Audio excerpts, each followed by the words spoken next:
कहानी की शुरुआत होती है एक बूढ़े आदमी से जो ठंडी हवा के बीच लगातार खांस रहा था।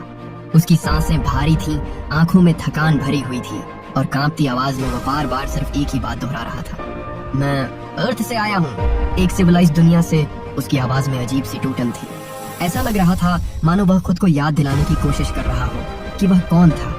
तभी अचानक दरवाजा धीरे से खुला। बाहर बर्फीला तूफान चल रहा था। एक छोटी सी लड़की दोनों हाथों में खाना लेकर अंदर आई। बूढ़े आदमी को उस हालत में देखकर वह घबरा गई। मिस्टर सीओ, आप ठीक हैं? उसने मासूम आवाज में पूछा।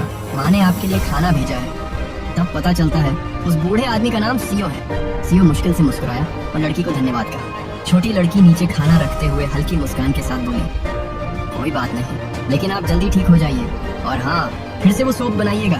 इतना कहकर वह वापस मुड़ी और बर्फीले तूफान के बीच अपने घर की तरफ दौड़ गई। सीओ कुछ देर तक दरवाजे की तरफ देखता रहा। बाहर गिरती बर्फ, ठंडी हवा और उसके अंदर फैली खाली खामोशी, क्योंकि वह इस दुनिया का इंसान नहीं था। वह अर्थ का रहने वाला था। एक ऐसी मॉडर्न सिविलाइजेशन से जहाँ ऊंची बिल्डिंग्स थी, सड़कें थी, टेक्नोलॉजी थी और सामान्य जिंदगी थी। लेकिन उस दुनिया को छोड़े हुए अब पूरे 50 साल बीत चुके थे। 50 साल पहले वह अपने कंपनी एम्प्लॉइज और डायरेक्टर किम के साथ वर्कशॉप जाने निकला था। सब कुछ सामान्य था जब तक अचानक पहाड़ टूटकर उन पर नहीं गिर पड़ा।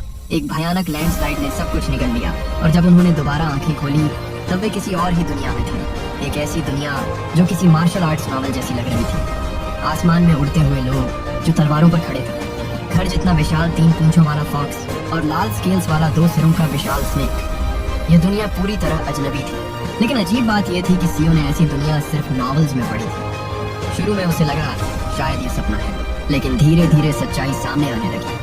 उनके साथ कुल 7 लोग इस मार्शल वर्ल्ड में आए थे और सिर्फ 3 दिनों के अंदर सबकी किस्मत बदल गई। एक दिन अचानक आसमान से कुछ मिस्टीरियस बीइंग्स उतरे। उनका अपीयरेंस किसी सेज जैसा था। उन्होंने सीओ के साथ आए लोगों को देखा और उनके टैलेंट को देखकर हैरान रह गए। उनमें से हर किसी के अंदर कोई ना कोई मिथिकल पोटेंशियल था। फिर एक एक करके वे सभी लोगों को अपने साथ आसमान में ले गए। आखिर में सिर्फ 2 लोग पीछे रह गए, सीओ और डायरेक्टर किम।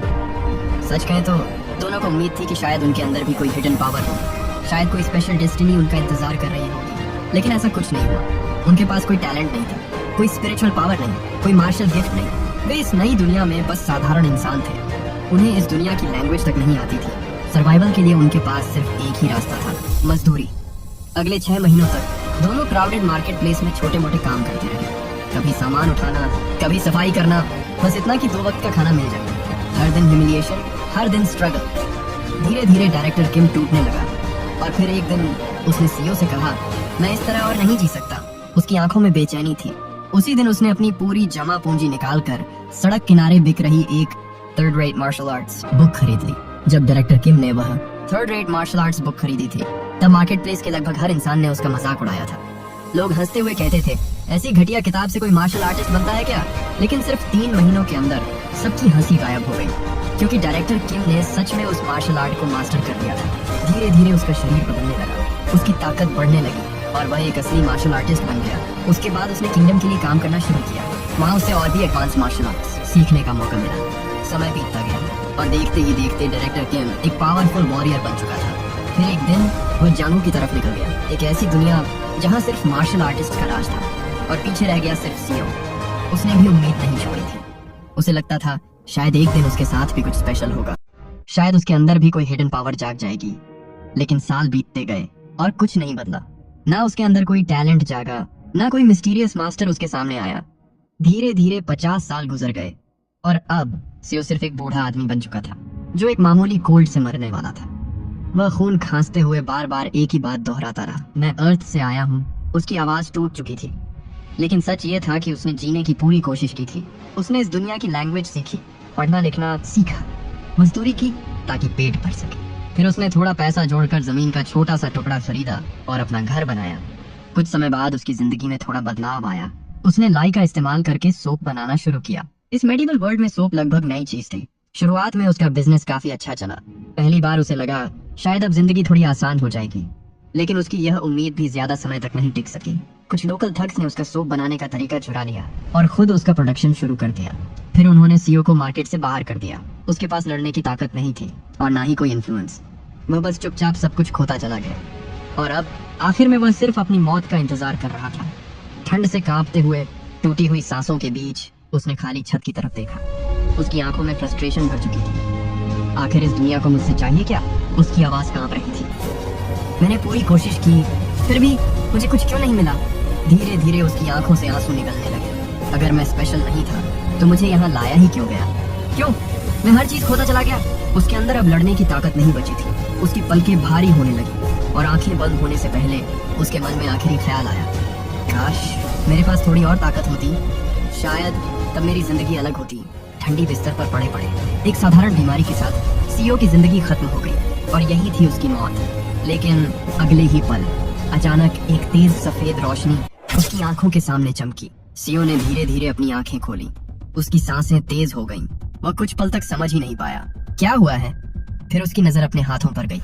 वह हाथ बूढ़े इंसान के नहीं थे, ना उनमें झुर्रियां थीं, ना कमजोरी। वे हाथ जवान थे, लाइफ और विटैलिटी से भरे हुए। सीओ की आंखें पूरी तरह फैल गईं। उसने जल्दी से अपने कपड़ों की तरफ देखा। ये इस दुनिया के कपड़े नहीं थे।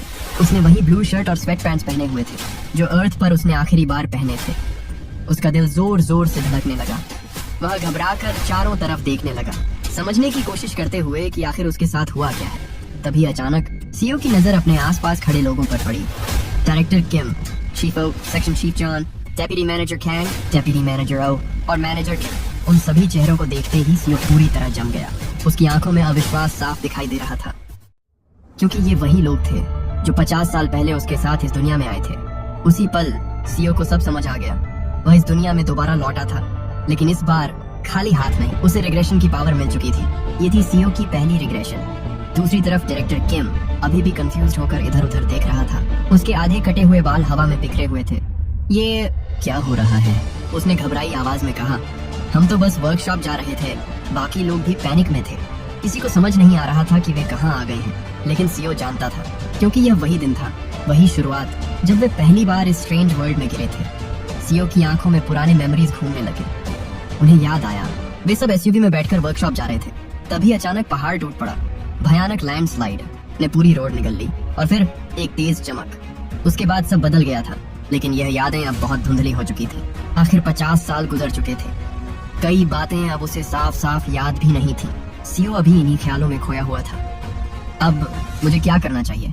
उसके मन में लगातार विचार दौड़ रहे थे। रिग्रेशन नॉवेल्स में लोग फ्यूचर नॉलेज का इस्तेमाल करके पावरफुल बन जाते हैं। उसके चेहरे पर कड़वी मुस्कान आई।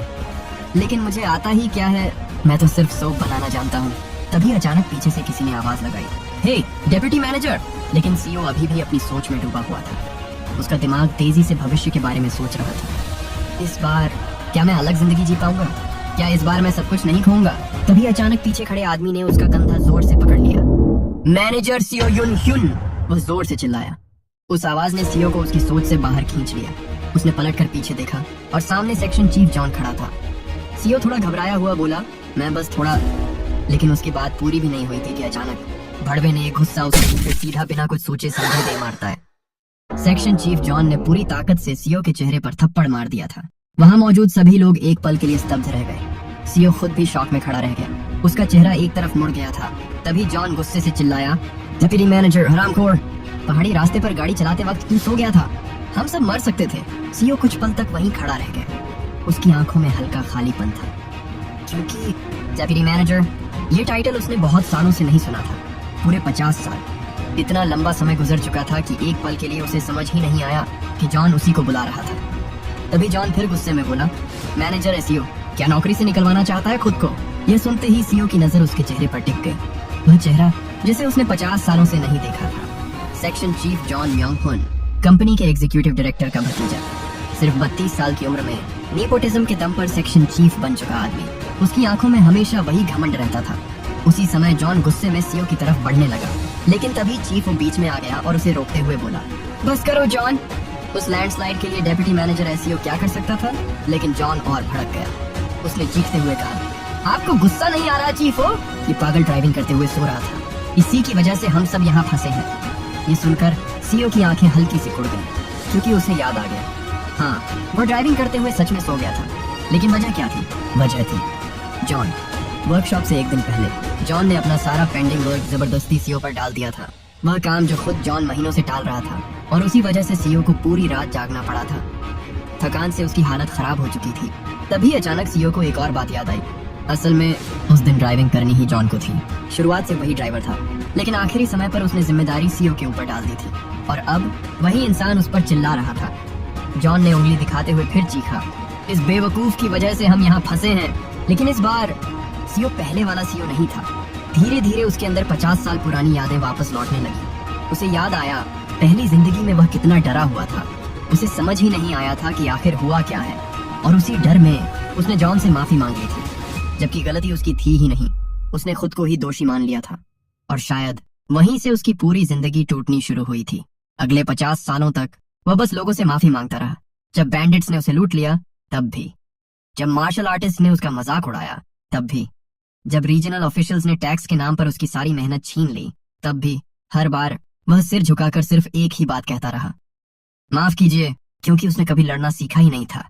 लेकिन 50 साल तक सब कुछ सहते सहते सीओ ने एक बात जरूर समझ ली थी, हर इंसान के सामने सिर झुकाना जरूरी नहीं होता। हाँ, जो लोग उससे कहीं ज्यादा ताकतवर थे उनके सामने वह मजबूर था, लेकिन इसका मतलब यह नहीं था कि वह हर किसी के सामने डर कर जिए। सीओ धीरे धीरे अपनी जगह से खड़ा हुआ। उसके चेहरे पर अब कोई घबराहट नहीं थी। उसने सीधा जॉन की आंखों में देखते हुए शांत आवाज में कहा, सेक्शन चीफ जॉन, मुझे पता है आप गुस्से में हैं, लेकिन अभी ब्लेम करने का समय नहीं है। ये सुनते ही जॉन का चेहरा पूरी तरह लाल हो गया। क्या कहा तूने? अगले ही पल वह गुस्से में सीओ की तरफ झपटा और सीधे उसके चेहरे पर मुक्का मार दिया। लड़ना चाहता है? उस पंच के साथ ही सीओ के अंदर कुछ बदल गया। उसी पल उसे एहसास हुआ उसे हर किसी के सामने घुटने टेकने की जरूरत नहीं थी, खासकर उनके सामने नहीं जिन्हें वह संभाल सकता था। अगले ही सेकंड धड़ाम, सीओ ने बिना हिचकिचाए पलटकर ऐसा पंच मारा कि जॉन सीधा पीछे जाकर गिर पड़ा। वहां मौजूद सभी लोग शॉक में जम गए। किसी को अपनी आंखों पर विश्वास नहीं हो रहा था, क्योंकि यह वही सीओ था जो हमेशा चुप रहता था। लेकिन इस बार वह रुका नहीं। सीओ सीधे जॉन के ऊपर चढ़ गया और लगातार पंचेस बरसाने लगा। उसके चेहरे पर वर्षों का दबा हुआ गुस्सा साफ दिखाई दे रहा था। पिछली जिंदगी में सीओ काउंटलेस बार पिट चुका था। कभी माउंटेन्स में हर्ब्स इकट्ठा करते वक्त बैंडिट्स ने उसे पीटा, कभी अकाल के समय दूसरे लुटेरों ने उसे लूटा, कभी टैक्सेस न दे पाने पर ऑफिशियल्स ने उसे सड़क पर घसीटा। उसने अपनी पूरी जिंदगी मार खाते हुए गुजारी थी, और अब पहली बार उसके सामने कोई ऐसा इंसान था जिसे वह दबा सकता था। सीओ ने जॉन को बिल्कुल मौका नहीं दिया। हर पंच के साथ उसके भीतर दबा फ्रस्ट्रेशन बाहर निकल रहा था। बाकी लोग वहीं खड़े रह गए। किसी की हिम्मत नहीं हुई बीच में आने की, क्योंकि उस वायलेंट वर्ल्ड में सीओ ने एक चीज सीख ली थी जो इन कॉर्पोरेट लोगों ने कभी नहीं सीखी, वायलेंस। उसने सीखा था कि जब किसी इंसान की आंखों में सीधे वार किया जाता है तो उसका डर कई गुना बढ़ जाता है, और जब कोई पूरी तरह टूट जाता है तब उसके मुंह से इंस्टिंक्टिवली सिर्फ 2 शब्द निकलते हैं, आई एम सॉरी। और ठीक वही हुआ। जॉन की आंखों में डर भर चुका था, चेहरे पर सूजन थी, सांसें कांप रही थीं, और आखिरकार उसके मुंह से वही शब्द निकले, आई एम सॉरी। सीओ ने कुछ पल तक उसे देखा। उसके चेहरे पर कोई एक्साइटमेंट नहीं थी, क्योंकि वह जानता था उसके पास ना कोई मिथिकल टैलेंट था, ना कोई लेजेंडरी मार्शल आर्ट्स। वह कोई चोजन हीरो नहीं था, लेकिन अब उसके पास एक चीज जरूर थी, अपनी डेस्टिनी बदलने की ताकत। दूसरी तरफ बाकी एम्प्लॉइज सीओ को डरे हुए चेहरों से देख रहे थे। सबकी आंखों में शौक साफ दिखाई दे रहा था। तभी डायरेक्टर किम कांपती आवाज में बोला, डेप्यूटी मैनेजर सीओ, कुछ भी हो, अपने कॉलीग को इतनी बुरी तरह कैसे मार सकते हो? यह सुनकर सीओ ने बहस नहीं की। उसने तुरंत सिर झुका लिया। जी, आप सही कह रहे हैं डायरेक्टर किम। उसकी आवाज फिर से शांत हो गई। मुझे उस वक्त बहुत गुस्सा आ गया था। अगर मैं सबको डरा बैठा तो उसके लिए माफी चाहता हूँ। फिर उसने नीटली झुककर डायरेक्टर किम और बाकी एम्प्लॉइज को अपॉलॉजी दी। ड्राइविंग मैं कर रहा था, इसलिए उस समय और कुछ न कर पाने के लिए भी माफी चाहता हूँ। डायरेक्टर किम ने गहरी सांस ली। मानता हूँ कि सेक्शन चीफ जॉन थोड़ा ज्यादा हार्श था, और लैंडस्लाइड के लिए तुम कुछ कर भी नहीं सकते थे। फिर उसने घायल पड़े जॉन की तरफ देखा। लेकिन फिर भी तुमने जरूरत से ज्यादा रिएक्ट किया।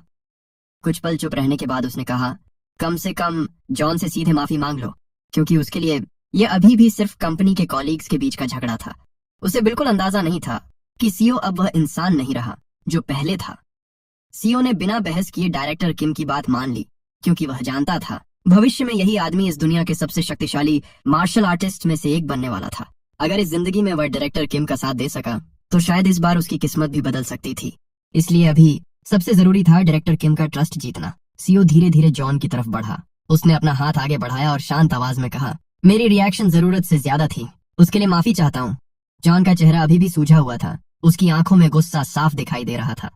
वह सीओ पर फिर से टूट पड़ना चाहता था, लेकिन तभी उसकी नजर सीओ की आंखों पर पड़ी, ठंडी, खाली और बिल्कुल बिना डर वाली आंखें। उस पल जॉन के कदम रुक गए। उसने कुछ नहीं कहा। कुछ देर बाद माहौल थोड़ा शांत हुआ। तभी डायरेक्टर किम ने आसपास के घने जंगल की तरफ देखा और कहा, हमें इस फॉरेस्ट से बाहर निकलकर कोई विलेज ढूंढने की कोशिश करनी चाहिए। सीओ ने सिर हिलाया। लॉजिक के हिसाब से यही सही है, लेकिन अंदर ही अंदर वह सच्चाई जानता था। यह कोई नॉर्मल दुनिया नहीं थी।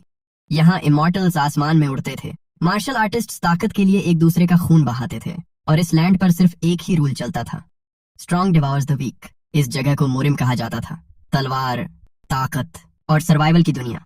और जिस फॉरेस्ट में वे खड़े थे उसका नाम था असेंशन पाथ। यहाँ आसपास कोई विलेज नहीं था, न कोई सिटी, न कोई नेशन, सिर्फ एंडलेस जंगल और मौत। तभी सीओ ने डायरेक्टर किम से कहा, सूरज डूबने वाला है, अभी शेल्टर ढूंढना ज्यादा जरूरी होगा।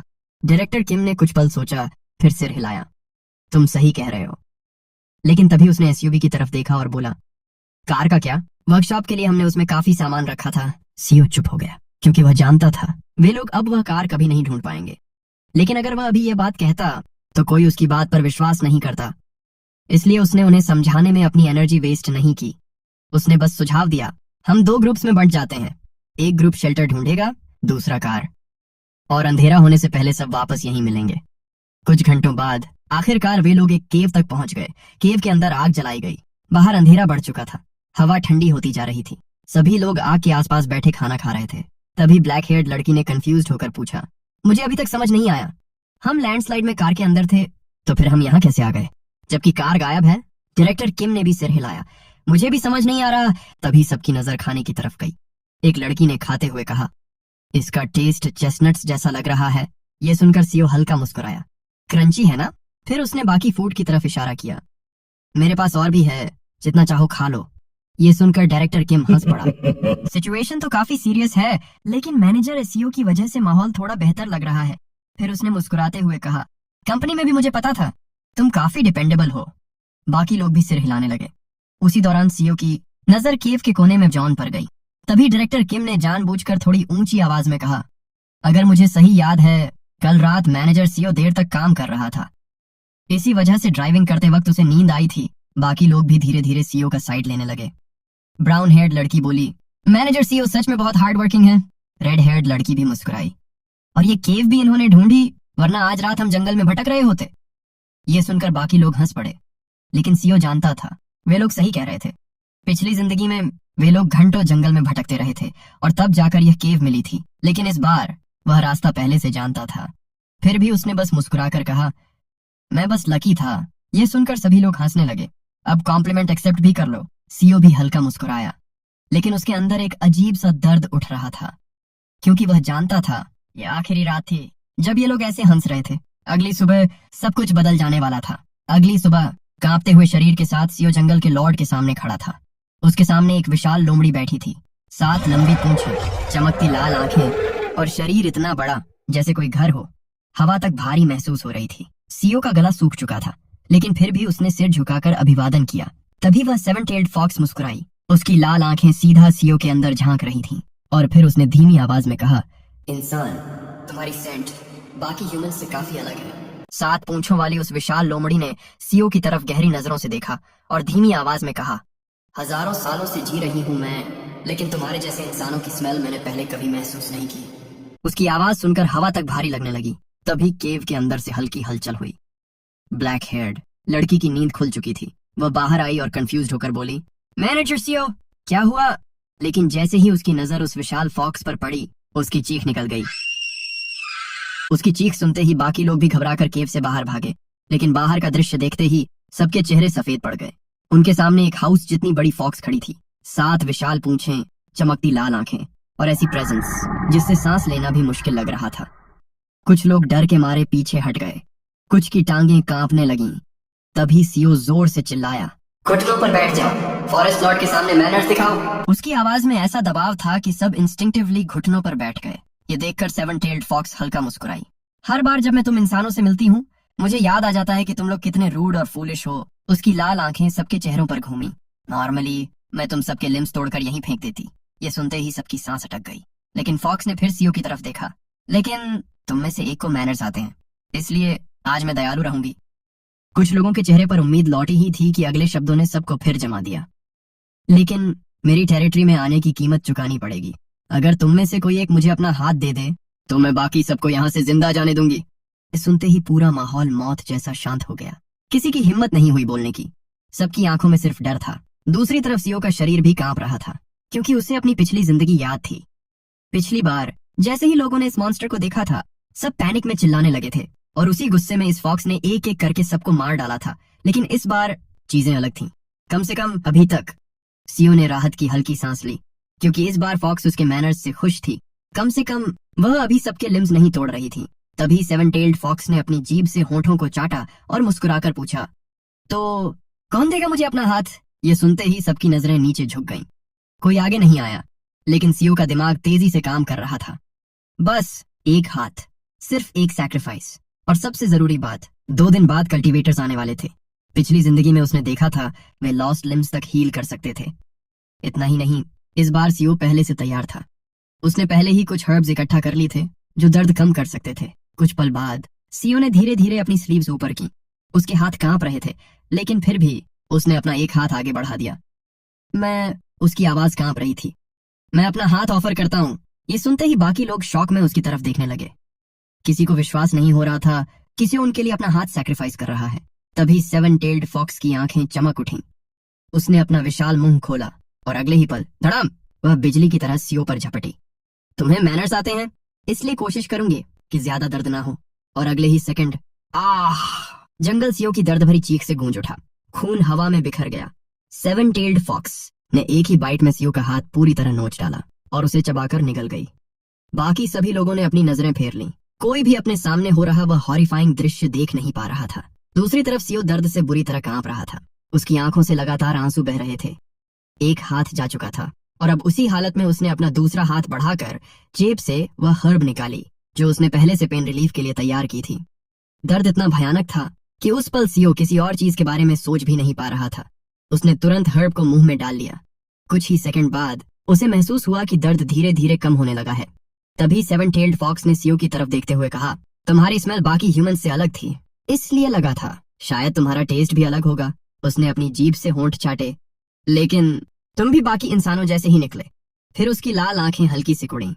बल्कि और भी खराब, तुम्हारी नसों में बहुत इम्प्योरिटीज हैं। यह सुनकर सीओ धीरे धीरे अपने होश में लौटने लगा। उसे खुद हैरानी हो रही थी कि हर्ब सच में काम कर रही थी। कुछ देर बाद उसने कांपती आवाज में फॉक्स से कहा, माफ कीजिए, मेरा ऑफरिंग आपकी उम्मीद के लायक नहीं था। लेकिन फॉक्स अब बात करने में इंटरेस्टेड नहीं थी। वह बस मुड़ी और चलते हुए बोली, मैं तुम्हें 7 दिनों तक अपनी टेरिटरी में रहने दूंगी। मेरी डिविनिटी की वजह से इस दौरान तुम नहीं मरोगे। अगले ही पल धड़ाम, उसका विशाल शरीर हवा में उछला और वह इतनी स्पीड से आसमान में गायब हुई कि बाकी लोग उसे ठीक से देख भी नहीं पाए। फॉक्स के जाते ही बाकी लोग घबराकर सीओ की तरफ दौड़े। कुछ लोग उसके कटे हुए हाथ को देखकर कांप रहे थे, कुछ के चेहरे पर गिल्ट था। सीओ धीरे धीरे खड़ा हुआ। उसका शरीर अब भी कांप रहा था। फिर उसने भारी सांस लेते हुए कहा, अंदर चलो, मैं सब एक्सप्लेन करता हूँ। केव के अंदर लौटने के बाद सीओ ने धीरे धीरे सबको बताया कि सुबह वह अकेले बाहर निकला था। वहीं उसकी मुलाकात उस फॉक्स से हुई और उसी फॉक्स ने उसे बताया था कि यह दुनिया मुरिम है। मुरिम! यह सुनते ही सबके चेहरे बदल गए। डायरेक्टर किम शॉक में बोला, तुम कहना चाहते हो हम सच में मार्शल आर्ट्स वर्ल्ड में हैं? उसके लिए यह बात मानना ऑलमोस्ट इम्पॉसिबल था। लेकिन सीओ ने सिर झुका लिया। अभी ये मैटर नहीं करता। इम्पोर्टेंट बात यह है कि अगले 7 दिनों तक हम सेफ हैं। उसने अपने कटे हुए हाथ की तरफ देखा, क्योंकि मैंने प्राइस दे दी है। ये सुनकर कुछ लोगों ने राहत की सांस ली। लेकिन तभी डायरेक्टर किम ने गंभीर आवाज में पूछा, और उसके बाद? केव के अंदर अचानक सन्नाटा छा गया। सीओ ने धीरे धीरे सांस ली। अगले हफ्ते हमें फिर कुछ सैक्रिफाइस करना होगा। ये सुनते ही सबके चेहरे जम गए। कुछ लोग डर से कांपने लगे। उसी समय हर्ब का इफेक्ट और ज्यादा स्ट्रांग होने लगा। सीओ की आंखें भारी होने लगीं। उसने धीरे से कहा, मुझे नींद आ रही है, थोड़ी देर रेस्ट करूंगा। इतना कहकर वह वहीं जमीन पर लेट गया और कुछ ही पलों में गहरी नींद में चला गया। 15 घंटे बाद रात के समय सीओ की आंख खुली। केव के अंदर अब वह अकेला था। बाहर से लोगों की आवाजें आ रही थीं। वह धीरे धीरे उठा और चुपचाप केव के एंट्रेंस के पास पहुंचा। चीफ वो गुस्से में जॉन से कह रहा था, तुम ऐसा कैसे कह सकते हो? मैनेजर सीओ ने हमारे लिए अपना हाथ सैक्रिफाइस किया है। लेकिन जॉन तुरंत चिल्लाया, तो क्या हर हफ्ते कोई अपना हाथ पैर कटवाएगा? उसकी आवाज में फ्रस्ट्रेशन साफ था। तभी चीफ ओ ने कहा, लेकिन मैनेजर सीओ हमारे लिए यूजफुल है। खाना वहीं ढूंढ कर लाया, शेल्टर भी उसी ने ढूंढी। कुछ पल चुप रहने के बाद जॉन धीरे से बोला, तो हमें 1 हफ्ते में उससे जितना सीख सकते हैं सीख लेना चाहिए। फिर उसकी आंखें ठंडी हो गईं। वैसे भी अब उसका एक हाथ जा चुका है, वह ज्यादा दिन सरवाइव नहीं करेगा। और फिर उसने वह बात कही जिसने सियो की आंखों में ठंडा अंधेरा भर दिया। इसलिए अगली सैक्रिफाइस भी उसी को बनना चाहिए, उसका दूसरा हाथ भी दे देंगे। जॉन यह सब बोल रहा था बिना यह जाने कि सियो जाग चुका है और पीछे खड़ा सब सुन रहा है। कुछ सेकंड तक सियो बिल्कुल शांत खड़ा रहा, उसके चेहरे पर कोई इमोशन नहीं था, लेकिन अंदर कुछ धीरे धीरे टूट रहा था। तो अब जब मैं कमजोर हो चुका हूँ, ये लोग हर हफ्ते मेरा शरीर काटकर उस फॉक्स को खिलाना चाहते हैं। उसके अंदर एक ठंडी हंसी उठी। कितना फेमिलियर है। धीरे धीरे उसकी नजर जमीन पर पड़े एक बड़े पत्थर पर गई। उसने उसे अपने बचे हुए हाथ से उठा लिया। उसकी पकड़ धीरे धीरे मजबूत होती गई। 50 सालों तक मार खाते खाते सियो ने वायलेंस को समझना सीख लिया था, और एक मॉडर्न डे इंसान जैसे जॉन को वह एक हाथ से भी आसानी से मार सकता था। उसने फिर जॉन की तरफ देखा। जॉन अभी भी बाकी लोगों को कन्विंस कर रहा था कि अगली बार सियो का दूसरा हाथ भी सैक्रिफाइस कर देना चाहिए। सियो मन ही मन सोचता है, क्या मुझे इस हरामजादे के पिल्ले को खत्म कर देना चाहिए? कुछ देर सोचने के बाद वह फैसला करता है, इस भड़वे से बाद में निपट लूंगा, अभी इस कुत्ते को 2-3 दिन और जीने देता हूँ। इतना कहकर वह चलते चलते अपने हाथ में पकड़ा हुआ पत्थर नीचे रख देता है। उसे देखकर ही लग रहा था कि 98 फॉक्स ने सियो की हालत हर तरफ से खराब कर रखी थी। ज्यादा से ज्यादा आज रात भाई को अपनी देसी कट्टा चलाने में दिक्कत होने वाली है। हम तो फिर आगे देखते हैं, सियो मन ही मन कहता है। डर की वजह से शायद मेरा दिमाग और मेरी भावनाएं पूरी तरह सुन्न पड़ चुकी थीं। अगर मैंने ज्यादा बेरहमी दिखाई तो बाद में डायरेक्टर किम पर भरोसा करना मेरे लिए मुश्किल बन जाएगा। तभी पीछे से जोरदार चीखने की आवाज आती है। ओए जोन म्योंग-हुन, अगर दोबारा अपना टखना तुड़वाना नहीं चाहता तो चुपचाप बैठा रह। सियो धीरे से कहता है, हाँ वो लोग अच्छे इंसान हैं, बस हालात ही इतने ज्यादा पागलपन भरे और बेकाबू थे। सुबह की हल्की धूप अब जंगल के ऊपर फैलने लगी थी। रात की ठंडी हवा अभी भी गुफा के आसपास घूम रही थी और हर किसी के चेहरे पर डर साफ दिखाई दे रहा था। कल ही सबने अपनी आंखों के सामने सियो का हाथ कटते देखा था और उस दर्दनाक चीख की गूंज अभी तक किसी के कानों से नहीं निकली थी। गुफा के बाहर सभी चुपचाप खड़े थे, किसी की हिम्मत नहीं हो रही थी कि कुछ बोले। तभी अचानक जंगल के अंदर से घास रगड़ने की आवाज आने लगी। धीरे धीरे एक विशालकाय सांप अंधेरे से बाहर निकला। उसके 2 सिर थे, लाल चमकती आंखें और पूरे शरीर पर काले चमकदार शल्क। जैसे ही वह सामने आया, सबके चेहरे पीले पड़ गए। किसी को लगा कि आज फिर किसी की मौत तय है, लेकिन यह वही 2 सिर वाला सांप था जिसने सियो की पिछली जिंदगी में चीफो का पूरा शरीर चूस लिया था। सियो की आंखें तुरंत गंभीर हो गईं। उसे सब याद था, पिछली जिंदगी की हर दर्दनाक घटना, हर चीख, हर मौत। दोनों सिरों वाला वह सांप धीरे धीरे सबके करीब आया और फुफकारते हुए बोला, डरो मत, मुझे सिर्फ थोड़ा सा खून चाहिए। उसकी आवाज सुनते ही सबने राहत की सांस ली, लेकिन डर अभी भी खत्म नहीं हुआ था। चीफ ओ के हाथ कांप रहे थे। कल सियो ने अपना हाथ खो दिया था और आज अगर किसी और की बारी आ गई तो। लेकिन कुछ पल बाद चीफ ओ ने धीरे धीरे अपना हाथ आगे बढ़ा दिया। उसके चेहरे पर डर साफ था, फिर भी उसने खुद को संभाला। शायद उसे लगा कि अगर थोड़ा सा खून देकर सब बच सकते हैं तो यही सही होगा। 2 सिर वाला सांप उसके पास आया। उसकी लंबी जीभ बाहर निकली और अगले ही पल उसने चीफ ओ की बांह में अपने दांत गड़ा दिए। चीफ ओ दर्द से हल्का सा कराहा। बाकी लोग सांस रोके ये सब देख रहे थे। कुछ सेकंड बाद सांप पीछे हटा, लेकिन अचानक उसका चेहरा अजीब तरह से मुड़ गया। अगले ही पल उवाक, सांप ने सारा खून उल्टी की तरह बाहर फेंक दिया। उसकी दोनों आंखों में घृणा भर गई। वह गुस्से से फुफकारते हुए बोला, घिनौना, इंसानों का इतना खराब खून मैंने आज तक नहीं चखा। यह सुनते ही चीफ ओ का चेहरा जम गया। बाकी लोग भी एक दूसरे को देखने लगे और पीछे खड़ा सियो बस चुपचाप यह सब देख रहा था, क्योंकि उसे पता था ये दुनिया इंसानों को इंसान नहीं समझती। यहाँ कमजोर लोग सिर्फ शिकार बनते हैं।